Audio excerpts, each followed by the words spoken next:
Salam sehat sejahtera pemirsa setia Mata Ketiga. Mari bersama kita telusuri misteri dunia. Dia adalah Fir'aun, wanita terakhir dan tercantik di masa Mesir kuno. Kecantikannya tidak diragukan lagi.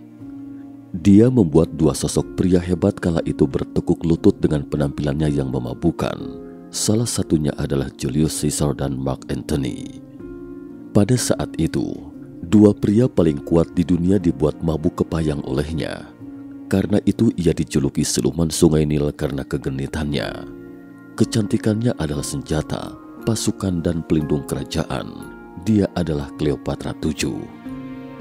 Dunia mengenalnya Ratu Cleopatra. Cleopatra VII lahir pada awal tahun 69 sebelum Masehi. Adalah keturunan kerajaan Makedonia yang memerintah Mesir saat itu.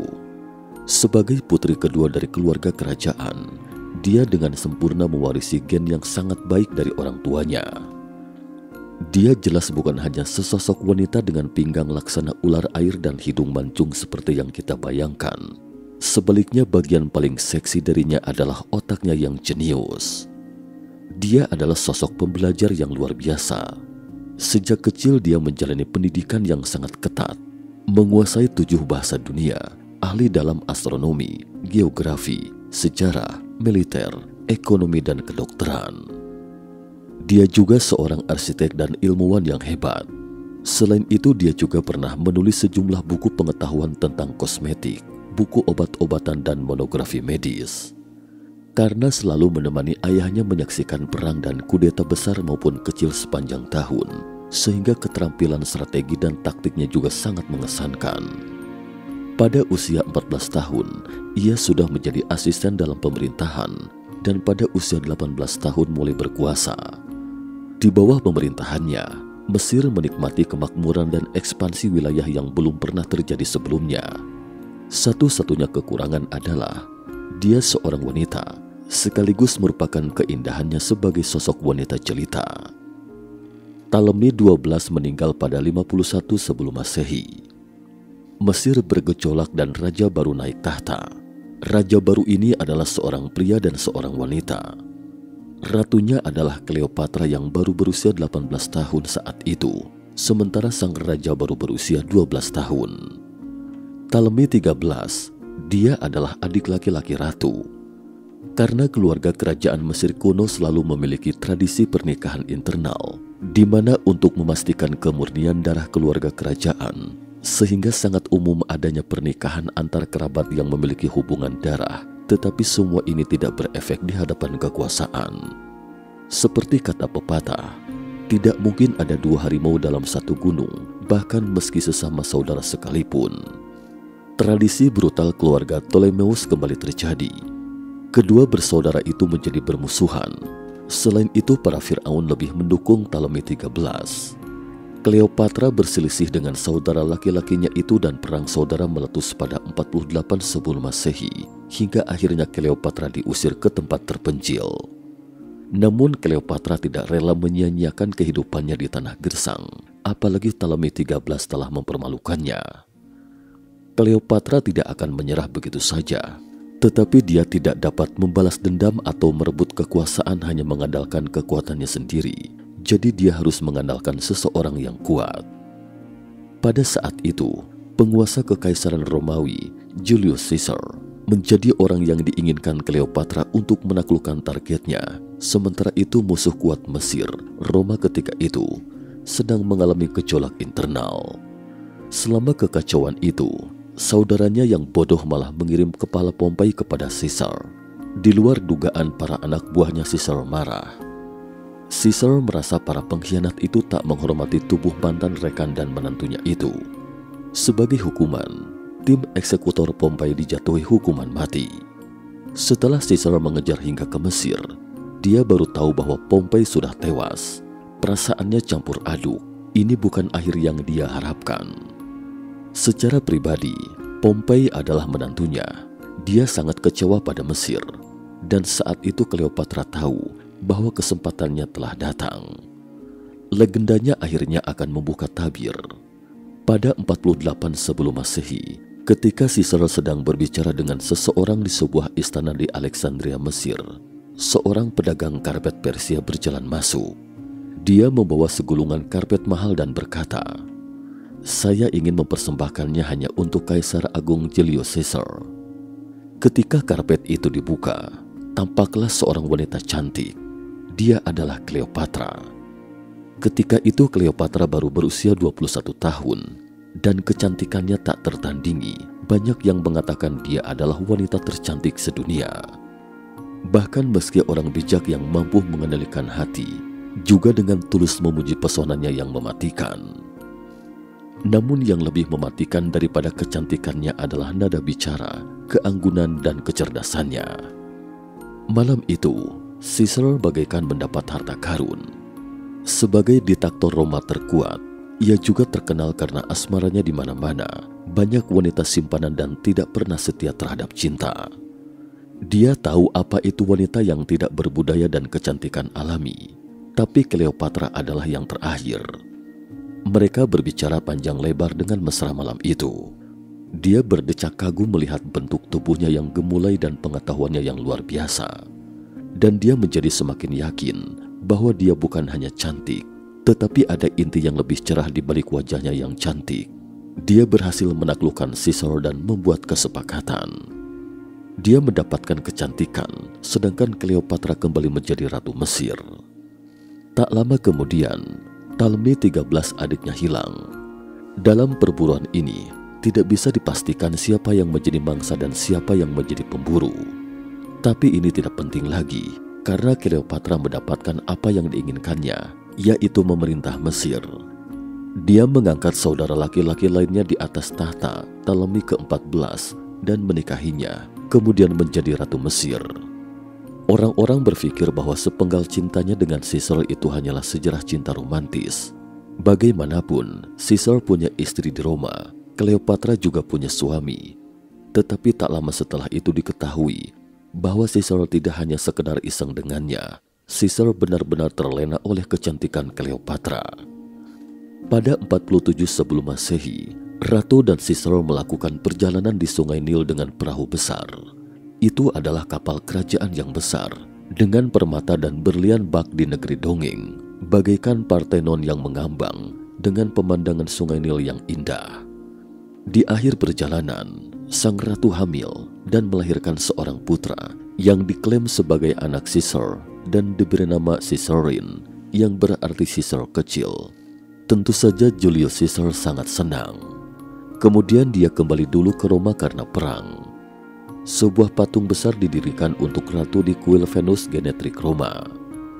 Mengapa mendirikan patung di kuil Venus yang tentu saja memancing kemarahan publik? Bangsa Romawi sangat membenci Cleopatra, tetapi Cleopatra membuat Roma tercengang dengan satu aksinya. Pada 45 sebelum Masehi, Cleopatra membawa putranya ke Roma. Ini adalah penampilan publik pertama ratu di Roma. Dia tahu bahwa dia harus tampil anggun, mewah dan suasana yang mengesankan, menaklukkan Roma, dunia kekuasaan yang besar ini. Ketika itu, upacara kemunculannya bagaikan sang dewi yang turun dari langit, diiringi musik peri yang dikelilingi mutiara dan batu giok. Para budak membawa sphinx besar ke kerumunan. Orang-orang Romawi pun hanya bisa melongo menyaksikan suasana meriah itu. Tidak ada yang pernah melihat upacara agung seperti itu, dan tidak ada yang pernah melihat kecantikan sosok wanita yang begitu menakjubkan. Caesar pun senang melihat semua itu. Sang Ratu Cleopatra membawa putranya dan dengan santun memberi hormat kepada Caesar. Dia melontarkan kedipan dan senyum ketika mengangkat kepalanya. Tetapi suasana dan pemandangan ini hanya berlangsung kurang dari 2 tahun. Pada 44 sebelum Masehi, Caesar tewas ditusuk, dan mimpi indah Cleopatra 7 bagaikan gelembung busa buyar, kemudian meninggalkan Roma dengan sedih. Dia sadar tidak punya sandaran lagi. Sejak itu dia hanya bisa mengandalkan dirinya sendiri. Dia harus kejam, harus menyelamatkan Mesir dengan cara apapun. Hal pertama yang dilakukan ratu ketika kembali ke Mesir adalah meracuni suaminya Ptolemy ke-14. Sang Ratu Mesir lantas menjadikan Caesarean sebagai pemimpin Mesir bersamanya dengan diberi nama Ptolemy ke-15 Caesar. Dia dijuluki sebagai Ratu Segala Ratu dan Caesar kecil dijuluki Raja Segala Raja. Ketika itu dia baru berusia 25 tahun. Tak dipungkiri Cleopatra yang pantang menyerah, berpikiran jernih, dan kemampuannya dalam memerintah negara bahkan jauh lebih mengagumkan. Dia membawa Mesir kembali ke jalurnya dari ambang kebangkrutan. Dia membangun manajemen sumber daya air untuk negara dan rakyat. Selama pemerintahannya, Sungai Nil tidak pernah banjir, nilai hasil pertanian meningkat, agama makmur, dan kas negara yang terus meningkat. Dia juga tahu bagaimana menciptakan momentum untuk dirinya sendiri. Prasasti di dinding candi mencatat berbagai pujian kepada sang Ratu Cleopatra. Dia meyakinkan rakyat Mesir bahwa sebagai Ratu Mesir, ia merupakan berkah besar bagi rakyat Mesir. Dia tahu persis kelemahannya dan tahu bagaimana memanfaatkan kelebihannya. Kelemahannya adalah kurangnya militer yang kuat di Mesir. Kelebihannya pertama adalah paras cantiknya dan kedua adalah otak atau kecerdasannya. Jadi dia terus menanti Caesar berikutnya, sesosok orang yang dapat menjaga keamanan Mesir. 2 tahun kemudian, orang yang ditunggu pun muncul. Pada 43 sebelum Masehi, Octavianus dan Antony bertempur bersama dan memenangkan pertempuran Filipi dan mengalahkan Republik untuk membalas dendam Caesar. Pada 42 sebelum Masehi, Octavianus kembali ke Roma, sementara Antony ke Provinsi Timur untuk mengumpulkan dana. Pada 41 sebelum Masehi, Antony tiba di Tarsus Silesia dan bertemu Cleopatra. Saat itu Octavianus menjadi penguasa Roma Tengah dan Barat, sedangkan Antony penguasa bagian timur Roma. Inilah saat Antony terlena, tapi dia tidak pernah menyangka akan mengikuti jejak Caesar. Dia terlena di bawah kelembutan Cleopatra. Tapi ini hanya masalah mau atau tidak bagi Cleopatra. Dia sadar kecantikan tidak hanya berupa produk konsumen, tapi juga bisa menjadi senjata maut. Dia ingin menjadikan dirinya yang terakhir, tetapi senjata harus digunakan dalam bentuk hadiah, harus mahal, indah dan memikat. Dia berpikir keras untuk mempersembahkan dirinya kepada Antony dengan cerdik. Kemasan hadiahnya sangat mewah, yaitu kapal besar yang indah gemerlap. Lambungnya bertahtakan serpihan emas, layar ungunya adalah medali perak. Aroma benang sutra yang terkenal dan mahal itu bertebaran di kapal. Di air yang berkilauan, kapal itu bersinar terang, dan kemanapun perginya, selalu dikelilingi massa, mengira itu adalah Aphrodite, dewi cinta yang datang untuk bersenang-senang dengan dewa mabuk. Kapal berangkat dari Mesir ke Silesia dan tiba di Tarsus. Dayang sang ratu berdiri di kedua sisi sambil memegang kipas. Para musisi terus memainkan musik eksotis yang merdu. Antony diundang ke kapal. Awalnya dia menggerutu terkait sejumlah masalah yang perlu segera diselesaikan. Tetapi saat dia melihat Cleopatra, dia pun seakan tidak ingat apa-apa lagi. Dia berdiri di tengah aroma yang memabukkan dan melihat keanggunan sang ratu, terpesona dan tidak tahu apa yang harus dilakukan. Dia tidak hanya lupa posisinya, dia tidak lagi bersikap keras terhadap sikap politik sang ratu, sebaliknya justru menyetujui semua tuntutan ratu. Setelah beberapa hari di kapal, dia pun sepenuhnya menjadi tawanan sang ratu. Mereka bersenang-senang siang dan malam. Setelah itu, Antony ingin ikut bersamanya ke Mesir seperti orang bodoh. Sang ratu melahirkan beberapa anak untuknya. Di antara adalah sepasang anak kembar. Anak-anak itu adalah objek bagi dirinya juga Mesir. Anda ingin kecantikan, aku serahkan. Anda ingin kekayaan, aku berikan. Anda ingin anak, aku berikan juga. Aku hanya ingin Mesir.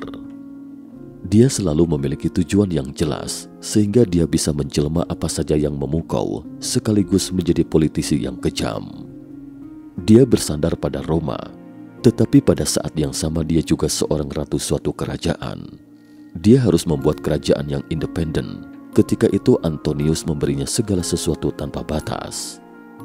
Pada 37 sebelum Masehi, Antonius memberi ratu kota terkaya di Timur Tengah. Dia memberikan putri mereka yang berusia 6 tahun bernama Libya dan Pulau Kreta, dan mengangkat anak sulung dari si kembar menjadi raja, sementara anak lainnya diangkat menjadi raja Anatolia. Selama periode ini, dia berdiri di puncak kekuasaan. Dia memerintah Mesir, dan anak-anaknya akan menguasai sebagian besar Mediterania Timur. Tetapi ketika keterlenaan Antonius semakin dalam, krisis pun tiba. Perang saudara Romawi pecah pada 33 sebelum Masehi.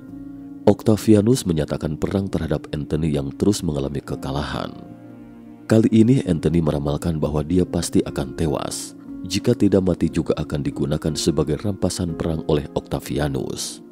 Dalam keputusasaan, dia mengunus pedangnya dan bunuh diri. Ketika mendengar berita kematian Antony, Sang Ratu Cleopatra sangat terpukul.